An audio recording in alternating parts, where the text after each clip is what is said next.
Hello नमस्कार, मेरे YouTube channel पे आपका स्वागत है। तो कल कुछ मेरे बड़े भैया हैं वैसे तो, और वैसे कुछ मेरे सीनियर हैं, उनका मैसेज आया था कि सर हम लोग क्या इंग्लिश से हैं, कोई है अपने पॉलिटिकल साइंस से, उनकी क्या मैथ्स आती है कि इसमें फर्स्ट ग्रेड की जो एग्ज़ाम होती है उसमें उनकी मैथ आती है। तो उन्होंने कुछ टॉपिक भेजे थे कि इन टॉपिक्स पे कोई वीडियो बनाओ। ठीक है, तो मैं आज जो वीडियो बना रहा हूँ, ये जो टॉपिक है ये पटवार में भी आता है और अपने जो रीट की जो एग्ज़ाम होती है उसमें भी ये टॉपिक आता है। ठीक है, चाहे वो रीट का, चाहे वो सामाजिक विज्ञान से हो और चाहे विज्ञान और गणित से हो। ठीक है, उसी प्रकार है फर्स्ट ग्रेड में भी ये जो टॉपिक है ये आता है। तो सबसे पहले मैं जो टॉपिक की बात करूँगा उसका नाम है सांख्यिकी। तो सांख्यिकी की मैं बात करता हूँ, दिख रहा होगा आपको ना सांख्यिकी। एक्चुअली मैं ये वीडियो बोर्ड पे ही बना रहा था, लेकिन लाइट नहीं होने की वजह से थोड़ा सा मैं बना नहीं पा रहा हूँ, बोर्ड पे दिक्कत आ रही है। तो कल इसका जो अगला पार्ट आएगा ना वो मैं बोर्ड पे बताऊंगा। ठीक है, तो ये पार्ट फर्स्ट है, आज आप ये पार्ट फर्स्ट आप यही देखिए। ठीक है, अब मैं बात करता हूँ कि सांख्यिकी के बारे में अपन पहले क्या क्या पढ़ेंगे उनकी बात करते हैं कि अपन पढ़ेंगे क्या क्या इस टॉपिक में। तो सबसे पहले आप पढ़ेंगे आंकड़ों का संग्रहण पढ़ेंगे। एक तो इसमें क्या पढ़ेंगे, आंकड़ों का संग्रहण। ठीक है, किसी को नोट्स अगर बनवाने हैं तो मैं नोट्स भी बनवा दूंगा। ठीक है, दूसरा टॉपिक क्या पढ़ेंगे, आंकड़ों का प्रस्तुतिकरण। आंकड़ों का प्रस्तुतिकरण। और इसी में तीसरा टॉपिक क्या पढ़ेंगे, आंकड़ों का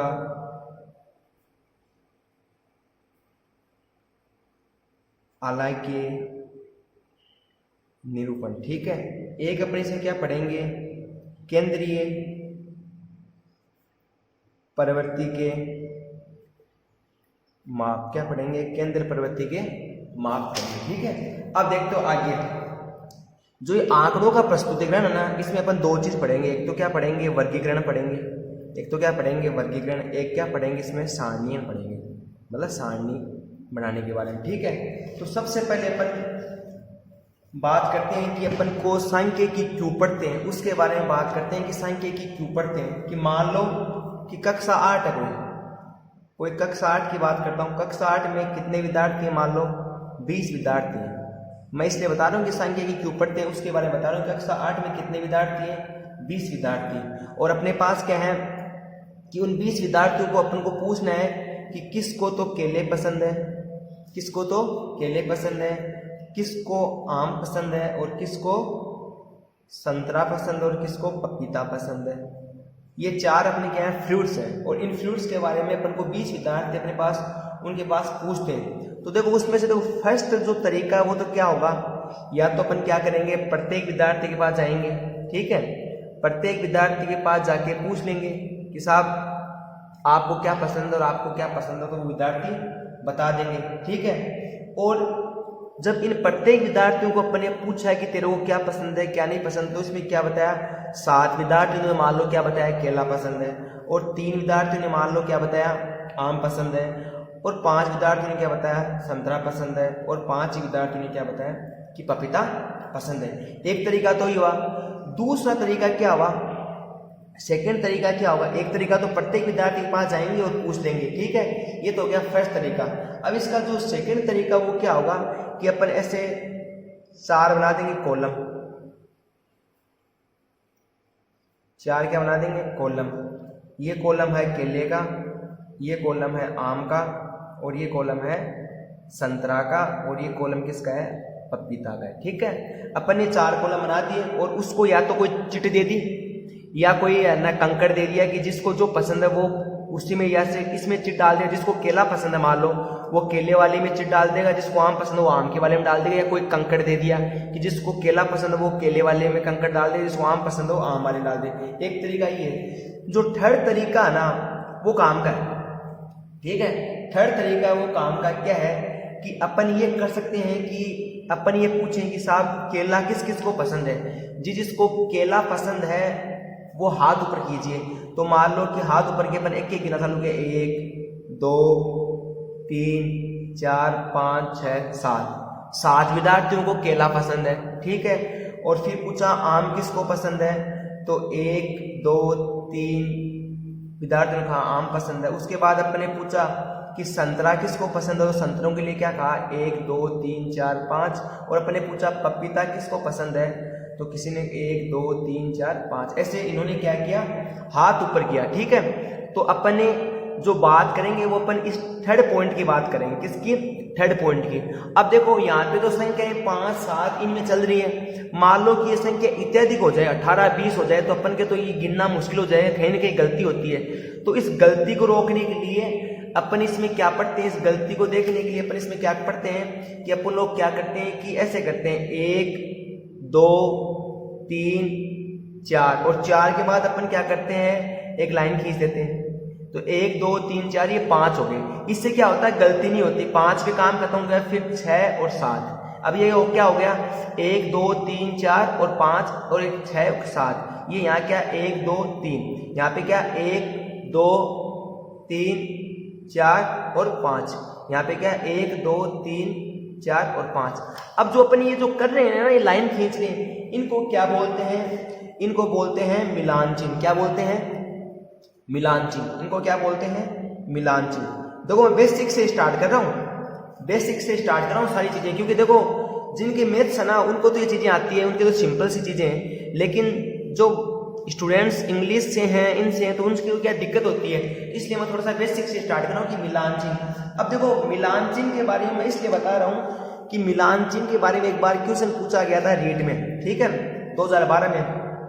जब 2012 की रीट में क्वेश्चन पूछा गया, उसमें क्वेश्चन क्या पूछा गया मैं आपको बता देता हूँ। मान लो कि उसमें क्वेश्चन पूछा गया कि देखो मिलान चिन्ह कई प्रकार के होते हैं। देखो मैं लिख रहा हूँ 1 2 3 4, ठीक है, और मैंने कह दिया ये 5, एक मिलान चिन्ह तो ये हो गया, ठीक है। अब मैं बात करूँ दूसरे मिलान चिन्ह की, दूसरा मिलान चिन्ह ऐसे भी तो हो सकता है ना 1 2 3 4 और 5, ठीक है। तीसरा मिलान चिन्ह क्या हुआ 1 2 3 4 और ये 5, ये अपने क्या होते हैं मिलान चिन्ह होते हैं, ठीक है। ये अपने क्या होते हैं मिलान चिन्ह होते हैं, ठीक है। अब देखो ये मिलान चिन्ह के बारे में बात करूं तो अब मुझे कोई बता सकता है कि इसमें से मिलान चिन्ह सही कौन सा है और गलत कौन सा है, कोई भी बता सकता है कि सही कौन सा और गलत कौन सा है, ठीक है। तो देखो मैं आपको बताऊं, ये जो तरीका है ना, ये जो तरीका ये वाला, ये तो बिल्कुल गलत है, ये तरीका मान्य नहीं होता है, ठीक है। और जो आरबीएससी की आपकी बोर्ड की जो बुक है ना, राजस्थान बोर्ड की जो बुक चलती है, उसमें ये तरीका बता रखा है, उसमें क्या बता रखा है, ये तरीका बता रखा है, ठीक है। और जो राजस्थान बोर्ड के अलावा एक बार रीट में ना, रीट में ये क्वेश्चन पूछा गया था, तो ये जो क्वेश्चन था ना, इसमें ये जो जिसने टिक किया था उसको गलत माना गया था, ये जो पूछा गया तो जिसने ये टिक किया था उसको गलत माना गया। तो अपन कौन सा तरीका मानते हैं, ये वाला। अगर एग्जाम इस तरह आए मिलान चिन्ह वाला तो अपन कौन सा सही करेंगे, ये वाला करेंगे, ठीक है। अब ये अपनी थोड़ी थोड़ी बेसिक की बात होगी। अब अपन बढ़ते हैं आगे, आगे बढ़ते हैं तो आगे अपन देखते हैं सबसे पहले क्या कि सांख्यिकी की डेफिनेशन क्या होती है। तो सबसे पहले अपन बात करते हैं सांख्यिकी। मैं सांख्यिकी की परिभाषा बता देता हूं आपको कि सांख्यिकी की परिभाषा होती क्या है। तो सांख्यिकी में परिभाषा लिख देता हूं, आंकड़ों का दिख तो रहा होगा आपको, आंकड़ों का, कल तो बोर्ड पे हो जाएगा, आंकड़ों का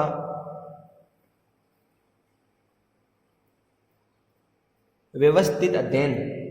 आंकड़ों का व्यवस्थित अध्ययन क्या कहलाता है, आंकड़ों का व्यवस्थित अध्ययन सांख्यिकी कहलाता है।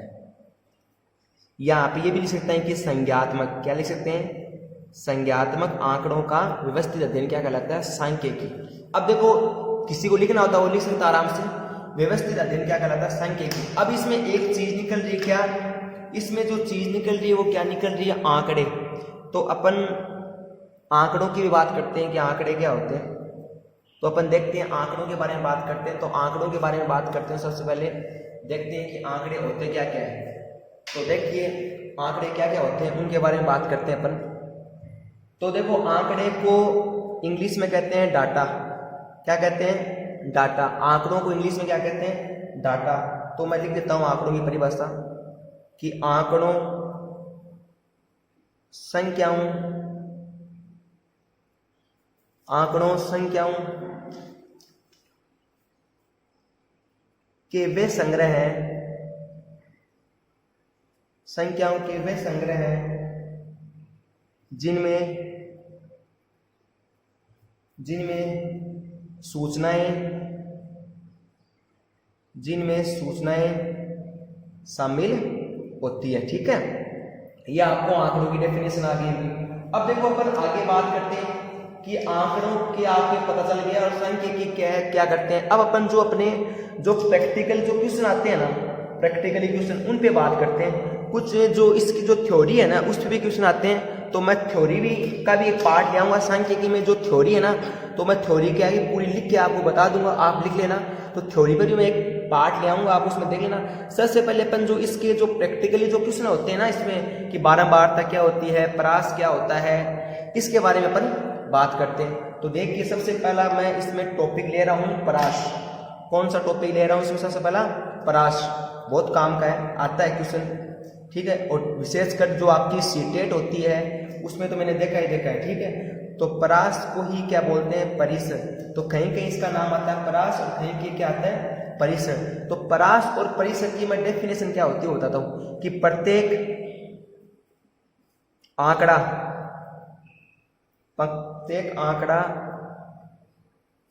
सूचना एक परीक्षण कहलाता है। एक परीक्षण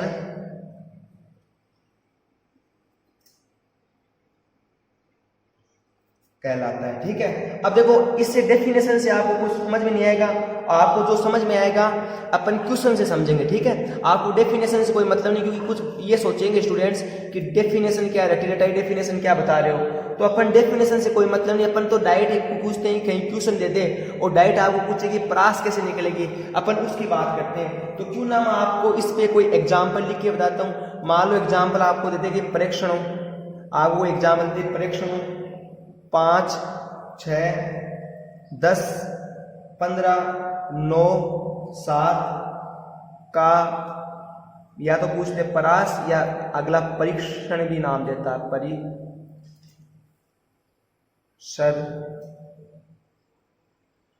क्या होगा। ठीक है, तो अपन क्वेश्चन की बात करते हैं कि परिसर और परास कैसे निकलता है, उसकी बात करते हैं। डेफिनेशन की बात नहीं करके अपन डायरेक्ट बात करते हैं क्वेश्चन की, कि परीक्षण 5, 6, 10, 15, 9, 7 का परास या परीक्षण क्या होगा। तो मैंने क्वेश्चन लिखा है, तो देखो इसका सिंपल सा है कि परास और परीक्षण याद करने का सूत्र क्या होता है, मैं आपको बताता हूँ। सिंपल सा है, आपको क्या याद करने पड़ेगा? अधिकतम परीक्षण माइनस न्यूनतम परीक्षण। अधिकतम परीक्षण माइनस न्यूनतम परीक्षण, मतलब सिंपल सा कंसेप्ट है कि आपको जो परीक्षण देगा उनका परिसर या परास निकालना है। जो आपका अधिकतम जो मतलब सबसे ज्यादा मतलब परीक्षण होगा, जो सबसे अधिक परीक्षण होगा उसको लिख लो, और जो सबसे कम होगा उसको घटा दो। तो सबसे ज्यादा क्या है? 15 है, सबसे कम क्या है? 5 है, तो इसको घटाया कितना आया? 10 आया। कितना आया? 10 आया। तो ये तो क्या होता है आपका परास और परिसर। अगला जो इसका है वो है क्या? बारंबारता। क्या है? बारंबारता। तो मैं बारंबारता के लिए पेज चेंज कर लेता हूँ, दिखेगा नहीं नीचे। ठीक है, तो अगला अपन जो बात करेंगे इसकी बारंबारता की, तो मैं आपको बारंबारता के बारे में, देखो बारंबारता को इंग्लिश में बोलते हैं फ्रीक्वेंसी। तो सबसे पहले अपन बात करते हैं किसकी? बारंबारता की। किसकी बात करते हैं? बारंबारता को इंग्लिश में फ्रीक्वेंसी बोलते हैं। ठीक है, अब देखो बारंबारता क्या है। तो बारंबारता की मैं डेफिनेशन बता के आपको डायरेक्ट क्या है कि एग्जांपल से बताता हूँ कि बारंबारता होती क्या है। तो मैंने मान लो एग्जांपल लिखा आपको कि परीक्षण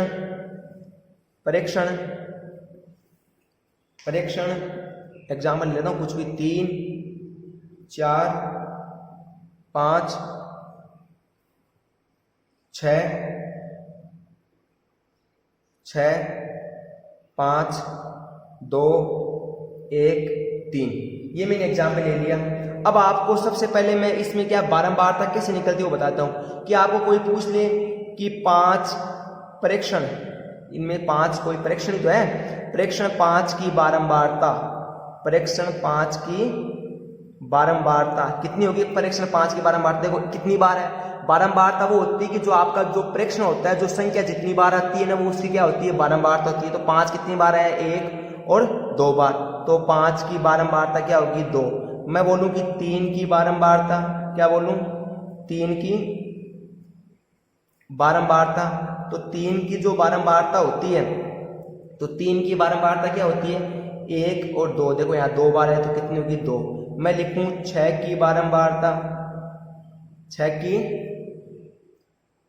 बारंबारता, तो 6 की बारंबारता 1 और 2। ठीक है, यहां तक कोई दिक्कत, बस ऐसे सबकी निकालनी। तो बारंबारता क्या होती है कि जो आपको परीक्षण देगा ना, तो जो परीक्षण देगा उसमें कितनी बार जो संख्या आई है वो क्या होती है, इसकी बारंबारता। अब जो अगला इसका जो काम का टॉपिक है वो है बारंबारता बंटन। क्या है, बारंबारता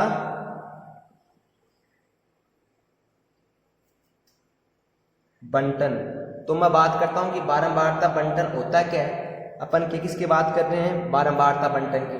अब बारंबारता बंटन होता क्या है उसकी बात करते हैं। तो बारंबारता बंटन होने के लिए मैं भी आपको क्या बताता हूं, एक एग्जांपल लेता हूं कि मान लो मैंने एग्जांपल ले लिया, क्या कि एग्जांपल ले लिया मैंने कि परीक्षण है, मान लो कोई मैंने एग्जांपल लिया परीक्षण 2 3 5 4 3 8 3 और 3, ये मैंने क्या ले लिया, कोई परीक्षण ले लिया। ठीक है, अब देखो बारंबारता तो अपने निकल के अभी जो बारंबारता बंटन होता है, जो परीक्षण होता है इसको सारणी के रूप में लिख देना। प्रेक्षण को किसके रूप में लिख दें, सारणी के रूप में, और किसके साथ लिख दें, बारंबारता के साथ। वो क्या होता है, बारंबारता बंटन। नहीं समझे ना, ऐसे देखो, ऐसे कि मान लो अपन ने सारणी बना दी, ठीक है, टेबल बना दी, टेबल में यहाँ लिखा जाता है प्रेक्षण। नॉर्मली प्रेक्षण को किससे लिखते हैं, अक्ष, और यहाँ क्या लिखा जाता है, बारंबारता। और बारंबारता को किस लिखते हैं, स्मॉल एफ से। किसे लिखते हैं, स्मॉल एफ से। तो मैंने यहाँ कॉलम बना दिए 2 3 4 5 और 8, ये मैंने यहाँ क्या बना दिए, कॉलम बना दिए। यहाँ क्या बना दिए, कॉलम बना दिए। अब मुझे बताओ कि 2 कितनी बार आया है, तो 2 कितनी बार आया है, काट दो इसको, कितनी बार है 1। 3 कितनी बार आया, 1 2 3 4, 3 कितनी बार आया, 4 बार। 5 कितनी बार आया, 1 बार। 4 कितनी बार आया, 1 बार। और 8 कितनी बार आया, 1 बार। तो जो बारंबारता बंटन होता है उसमें क्या होता है कि प्रेक्षणों को जो सारणी के रूप में लिखते हैं ना, उसको क्या कहते हैं, बारंबारता बंटन कहते हैं। उसको क्या कहते हैं, बारंबारता बंटन कहते हैं। अब जो मैं एक चीज की ओर बात करता हूं कि जो आपका बारंबारता बंटन है ना, बारंबारता बंटन, तो बारंबारता आपका बंटन होता है वो 2 प्रकार का होता है। देखो बारंबारता बंटन 2 प्रकार का होता है, आपको समझ आओ क्योंकि आपने इतना 10th क्लास में पढ़ा हुआ है, आपको पता है कि जब ऐसी क्वेश्चन से दिक्कत आती है तो बारंबारता बंटन वो कितनी प्रकार का होता है उस पर बात करते हैं। तो देखो मैं बारंबारता बंटन को भी आपको एग्जाम्पल से लेके बताता हूँ। किससे, एग्जाम्पल से। अब जैसे मैंने यहाँ एग्जाम्पल लिया 5 2 3 8 12 15 19 23 और 24, मैंने ये यहाँ पे बारंबारता बंटन के लिए मैंने कहा कि बारंबारता बंटन कितने प्रकार का होता है, 2 प्रकार का होता है। बारंबारता बंटन कितने प्रकार का होता है, 2 प्रकार का। मैं नाम लिख देता हूँ, एक तो होता है असतत, एक तो होता है असतत, एक होता है सतत। एक तो होता है असतत और एक क्या होता है, सतत। जो असतत होता है उसको क्या बोलते हैं, खंडित बोलते हैं। उसका कहीं ना कहीं नाम आपको खंडित भी मिल जाए तो आप कंफ्यूज मत होना। असतत होता है उसको क्या बोलते हैं, खंडित। अब मुझे बताओ कि इसकी जब मैं सारणी बनाऊंगा, इसकी मैं सारणी बनाऊंगा तो कैसे बनाऊंगा, आपको आ जाएगा समझ में। इसको क्या बोलते हैं, प्रेक्षण, और इसको क्या बोलते हैं,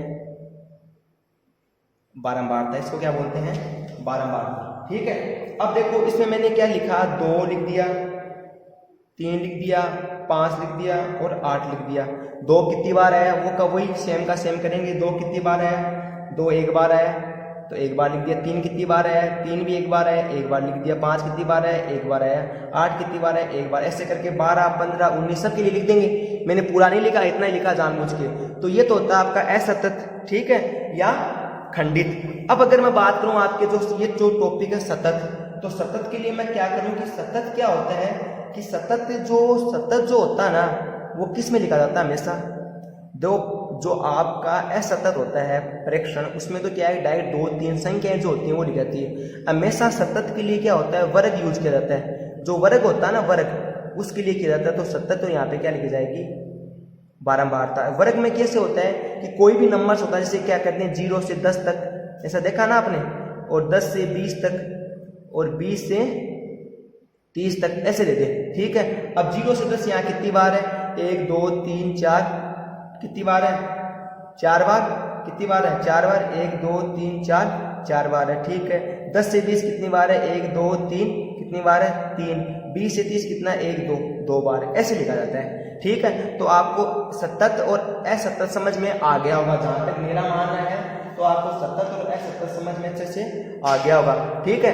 अब अपन आगे बात करते हैं कि आपको मैंने क्या क्या बताया, एक तो परास बताया, एक परिसर बताया, मतलब परास और परिसर तो एक ही होता है। तो परास और परिसर कैसे निकाला जाता है, जो आपका अधिकतम परीक्षण होता है उसमें से क्या निकाला जाता है न्यूनतम परीक्षण निकालता है। फिर आपको मैंने बारंबारता बताई, फिर बारंबारता बंटन बताया, और मैंने आपको ये भी बताया कि बारंबारता बंटन 2 प्रकार के होते हैं, एक तो असतत होता है, एक सतत होता है। असतत तो वो होता है जिसमें डायरेक्ट जो संख्याएं होती हैं, मतलब कि परीक्षण जो अपन को देता है, जैसे 2 4 6 8 ऐसे परीक्षण देता है, तो उसकी अपन डायरेक्ट संख्या लिखते हैं और जितनी बार उसकी फ्रीक्वेंसी होती है बारंबारता होती है वो लिख देते हैं, ठीक है। एक जो होता है वो क्या होता है सतत होता है, सतत में क्या होता है वर्ग के रूप में लिखा जाता है, ठीक है। अब अपन आगे बात करते हैं, जो आगे जो वर्ग की बात कर रहे थे इसके अपन 2 प्रकार के बात कर रहे थे, तो 2 प्रकार के अपन बात कर रहे थे। तो अपन ने यहाँ देखो क्या लिखा है कि देखो 5 10 18 ये अपन ने लिखा है। अब मैं मान लो कि इस चीज में ये बात करूं किसकी, अभी मैं सतत और असतत की बात कर रहा हूं, बारंबारता के जो टाइप्स हैं उसकी बात कर रहा हूं। मान लो कि कहीं आपको 10 दे दे और कहीं आपको 20 दे दे, मान लो 10 और 20 की बात दे, तो मैं सबसे पहले किसकी बात कर रहा हूं असतत, तो आपको समझ में आ गया होगा। अपन बात किसकी कर रहे हैं, अब अपन लोग जो फाइनली जो बात कर रहे हैं वो किसकी कर रहे हैं, सतत बारंबारता है, किसकी सतत बारंबारता है। तो आपको ये चीज देखनी है कि सतत जो बारंबारता होती है, सतत जो बारंबारता होती है वो भी 2 प्रकार की होती है। तो सतत बारंबारता भी कितनी प्रकार की होती है, 2 प्रकार की होती है। तो सतम बारंबारता कितनी प्रकार की होती है, 2 प्रकार की। एक तो प्रकार होता है उसका, मैं लिख देता हूं, एक प्रकार तो होता है उसका अपवर्जी, दूसरा प्रकार उसका क्या होता है समावेशी। एक तो उसका प्रकार होता है अपवर्जी, दूसरा प्रकार उसका क्या होता है समावेशी होता है, ठीक है। तो इसको मैं अपवर्जी और समावेशी को आपको एग्जाम्पल के थ्रू बताता हूँ कि मान लो एग्जाम्पल मैंने क्या लिया, एग्जाम्पल लिया कोई क्या ये लिया कि कोई परीक्षण है, कोई क्या है परीक्षण है, और परीक्षण कौन कौन से मान लो मैंने लिया 2 5 8 10 15 20 23 और 24 ये मैंने ले लिया। अब अपन को पता है कि सतत बारंबारता वो किस में लिखी जाती है, हमेशा वर्ग में लिखी जाती है। तो मैंने एक अपवर्जी के लिए बनाता हूँ, आपको सारणी बनाते हैं, समझ में आ जाएगा, गारंटी है। और यहाँ पे मैं क्या लिखता हूँ बारंबारता लिखता हूँ, यहाँ पे क्या लिखता हूँ बारंबारता लिखता हूँ, ठीक है। अपन क्या लिखते हैं 0 से 10 10 से 20 20 से 30। एक चीज और बताऊँ आपको मैं पहले टॉपिक से हटके कि जो ये जो होती है ये होती है निम्न सीमा, और ये जो होती है वो क्या होती है उच्च सीमा। ये क्या होती है निम्न सीमा, ये क्या होती है उच्च सीमा होती है, ठीक है। अब देखो ये कितनी बार है 1 2 3 बार, ठीक है। अब देखो मैं आपको एक चीज बताता हूं, देखो ये जो आपकी होती है ना अपवर्जी, तो अपवर्जी में क्या होता है कि 10 नहीं लिया जाता है, अपवर्जी में क्या होता है 10 नहीं लिया जाता है। तो आप एक काम करना, अपवर्जी को एक बार यहीं छोड़ दो। सबसे पहले अपन बात करते हैं किसकी समावेशी की। आपको क्यों समावेशी में पहले अंतर आना जरूरी है कि आपको अपवर्जी और समावेशी में अंतर होना पता जरूरी है। तो सबसे पहले मैं अपवर्जी की सारणी बना देता हूँ। यहाँ पे मैंने लिखा वर्ग और यहाँ पे क्या लिखा बारंबारता। अभी आपको समझ में आ जाएगा सारणी बनाती। अब जो ये अपन लिखते तो वर्ग के रूप में, तो इसको भी वर्ग के रूप में लिखेंगे। तो इसको अपन कैसे लिखते हैं वो देखो, इसको ऐसे लिखते हैं 1 से 10 11 से 20 21 से 30। अब देखो पहले मैं समावेशी की बात करता हूँ, समावेशी में की बात करता हूँ तो क्या करूंगा 1 2 3 4 कितनी बार आया 4 बार आया नहीं है, क्योंकि 1 से 10 तक की बात करनी है, 11 से 20 तक की बात करनी है। तो 1 2 कितनी बार आया 1 और 2 ही तो आया ना 1 2, ठीक है। 2 बार है तो 1 और 2, यहाँ लिख देता हूँ 2।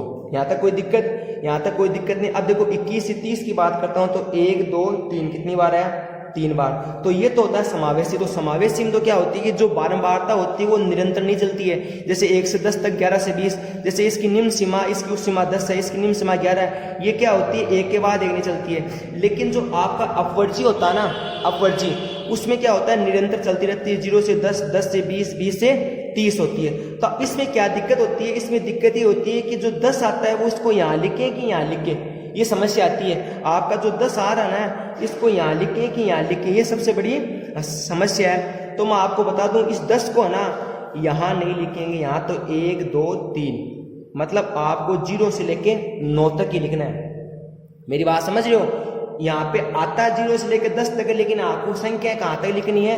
9 तक की लिखनी है। तो ये देखो 1 2 3 10 भी आ रहा है, लेकिन 10 लिखते 4 हो जाता, लेकिन मैंने 10 से नहीं लिख। अब देखो 10 से 20, अब 10 यहाँ पे निम्न सीमा यहाँ पे आएगी, क्या आएगी? निम्न सीमा यहाँ पे आएगी। तो 1 2, लेकिन यहाँ पे 20 नहीं लिखेंगे, उस सीमा नहीं लिखेंगे। यहाँ पे कितना लिखा जाता है? 10 से 19। तो यहाँ पे कितना लिखूंगा मैं?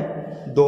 अब देखो 20 से 30, 1 2 3 4, ये होता है आपका अपवर्जी और समावेशी। आप आसानी से अगर नोट्स बना के एक बार खुद से पढ़ोगे ना, तो मैं गारंटी कहता हूँ समझ में आ जाएगा।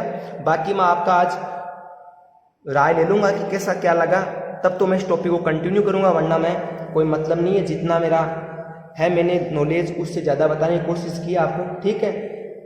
तो आज के लिए इतना ही। इसका अगला पार्ट आपके राय लेके बनाया जाएगा, ठीक है। तो धन्यवाद। प्लीज़ आपसे एक निवेदन और है, जो क्लास 9th 10th और 11th 12th में है, और वैसे मैं आपको बताऊँ कोई भी एग्जाम में मैथ्स जो आती है वो इन्हीं क्लासों की आती है। विशेषकर जो अपना जो 2nd ग्रेड तक का एग्जाम होता है उसमें तो 9th और 10th की मैथ ही आती है, और जो फिर 1st ग्रेड का जो एग्जाम होता है उसमें 11th 12th और जुड़ जाता है। तो ये क्लास आपके लिए लेने में कोई फायदेमंद है।